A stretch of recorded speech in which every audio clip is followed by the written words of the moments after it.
மகர லக்னம், சனியுடைய லக்னம். மகரம் வந்து காலச்சக்கரத்துக்கே வந்து 10வது வீடு. ஒரு மனிதன் வந்து என்ன யார் அவன் யார் அப்படின்னு கேட்குறது வந்து தொழில். இப்போ நம்ம அடையாளப்படுத்திக்குவோம். சரி, நான் ஒரு டாக்டர், நான் ஒரு இன்ஜினியர், நான் ஒரு ப்ரொஃபஸர், நான் ஒரு பேங்கர் அப்படின்னு நம்மளை அடையாளப்படுத்திக்கிறோன்னு சொன்னால் அதான் தொழில், நம்ம செய்கிற தொழில். அதான் மகர வீடு, 10வது வீடு. ஒரு மனிதனுடைய தொழில் என்ன, அவனுடைய கர்மா, அதுதான் அந்த 10th ஹவுஸ் காலச்சக்கரத்துக்கு. இப்போ நீங்கள் டிஸ்பிளேல பார்த்தீங்கன்னா தெரியும், மகரம் வந்து எங்கே வருதுன்னு சொன்னோம்னா லெஃப்ட் சைடில், அந்த 12 ஹவுசஸில் லெஃப்ட் சைடில் வர்டிக்கல் பாக்ஸில் வந்து டாப்லேருந்து பாட்டம் வந்தீங்கன்னா 1 2 3 தேர்ட் ஹவுஸில் இருக்கும். பாட்டம் டு டாப் போனீங்கன்னா செகண்ட் ஹவுஸில் வரும். அதான் மகரம். அதான் ஸ்லாஷ் பண்ணிங்கன்னா 1ன்னு தெரியும். இந்த மகரம் அப்படிங்கிறது உங்கள் லக்னமாக இருந்ததுன்னா நீங்கள் என்ன உணரணும் அப்படின்னா, சனியுடைய அம்சத்தில் நீங்கள் பிறவி எடுக்கிறீங்க. கர்மா அப்படின்னா என்னென்னா, பாஸ்ட் கர்மா வந்து கண்டினியூ பண்ணுறீங்கன்னு அர்த்தம். That means good or bad, அது எப்படி வேணால் நம்ம யாருன்னு தனிப்பட்ட முறையில் ஹாரோஸ்கோப் தான் தெரியும். பட் அது மகரம்னு வந்து பிறவி எடுக்கிறோன்னு சொன்னோம்னா நிறைய collection of good or bad அதெல்லாம் வந்து இருக்குது. அதை வந்து நீங்கள் கேரி பண்ணுறீங்கன்னு அர்த்தம் மகரம். இதில் வந்து என்னென்னா, நிறைய பேர் என்னை கேட்டாங்க, இந்த மகர லக்னம்னா சனி ஆச்சு, அப்போ சனினாலே வந்து லோ ப்ரொஃபைலா அப்படின்னு சொல்லிட்டு.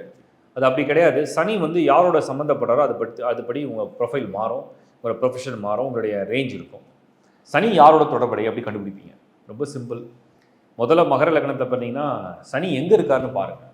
லக்னத்தே இருக்காரா, செகண்ட் ஹவுஸில் இருக்காரா, தேர்ட் ஹவுஸில் இருக்காரா, ஃபோர்த் ஹவுஸில் நீச்சம் அடைகிறாரா, 5ல் வராரா, 6ல் வராரா? இது வரைக்கும் சனியோட இடம்லாம் நல்ல இடம் தான். 7ல் சனி ஓகே தான். 8 வரக்கூடாது.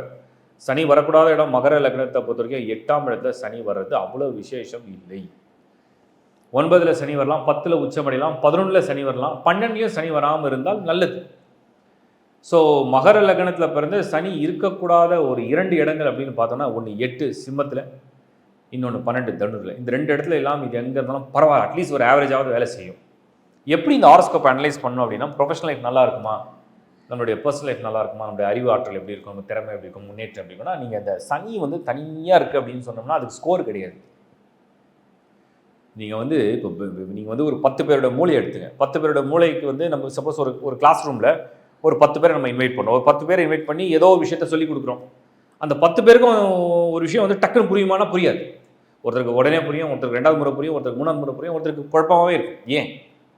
ஒவ்வொருத்தருக்கும் ஒரு அம்சம் இருக்கும். அப்போ அந்த சனியுடைய அம்சத்தில் பிறக்கிறவங்க, மகரத்தில் பிறக்கிறவங்களுக்கு நீங்கள் புரிஞ்சிக்க வேண்டிய விஷயம் என்ன அப்படின்னா, சனி தனித்திருக்காரு, எந்த பிளானட்டோட தொடர்புல இல்லைன்னு சொன்னால் அந்த பிரெயின் அவ்வளோதான் அக்செப்ட் பண்ணிக்கும்.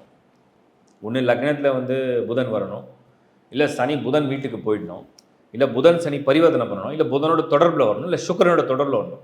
சுக்கரன் அதிர்ஷ்டத்தை கொடுக்கும், புதன் அறிவை கொடுக்கும். இந்த ரெண்டும் சம்மந்தப்பட்டுடுச்சுன்னா, சனியோட புதனும் சுக்கரனும் சம்மந்தப்பட்டுடுச்சுன்னா அந்த சார்ட் சூப்பர் சார்ட்னு அர்த்தம்.